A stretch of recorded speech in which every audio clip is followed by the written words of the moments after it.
Welcome to Fin, the Farnborough International News Network, and great privilege now, joined by Mike Rein, the F-35 Project Manager. Mike, welcome to the Farnborough International News Network. Oh, thank you for having me. It's great to be here. You're the man who's going to give us lots of information, I'm really hoping. Give us a background to the F-35 project. The program's been around now for 16 years, and in 2011 we delivered our first production airplane, and now there's 220 of them flying in the world. For the last 5 years, we've been developing the airplane, really pushing it to the edge of its envelope so that when it's delivered out into the service, it's at the best capability that it can be.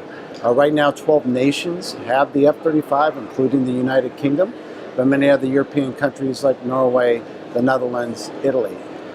In the future, we're looking at even Belgium and Finland looking into getting the F-35. Right now today, the plane is ready for combat in the United States Air Force. Both the Marines and the United States Air Force have declared it ready for initial operational capability, and they're doing deployments around the world. So the program is really in a good place, and we're only looking for better days ahead. And you know, talking about where we are now, as you were saying, okay, the UK have it, but globally, this is an aircraft that has a global appeal. Absolutely. From Australia to Japan to Korea, all the way to Turkey, when you go around the globe, and of course with the United States in the middle. This is truly an international program. 8 countries have their airplanes today. The rest of the FMS countries and the partners will be getting theirs in the next couple of years. And today we have about, like I said, 220 planes, but just in 5 years there's going to be nearly 1,000 F-35s flying in the world. And what makes the F-35 so unique? Well, there's really 2 capabilities that set it apart from older airplanes out there today. First is the stealth capability, or the ability to almost absolutely be invisible to radar.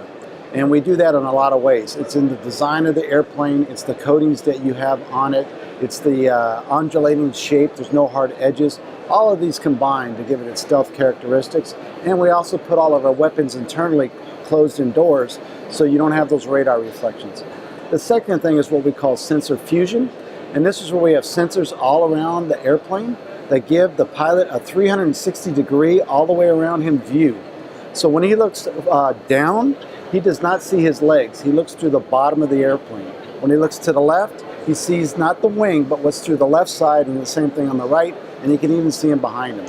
So when you put those 2 characteristics along with a very high-performance airplane that can go to 1.6 Mach, you have a very capable plane that can defend any country for the next 5 decades. And that's where we are now. The development is taking place all the time.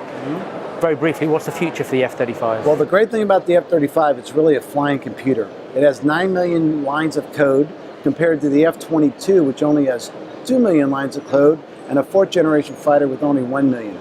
So all that computer capability, just like your iPhone or your computer, about every 2 years we're going to refresh the technology, which means as weapons advance or any other capability advance, it can be incorporated into the F-35. It was built that way. So I don't know what the world's going to look like 40 years from now, but the F-35 is going to be able to keep up with it.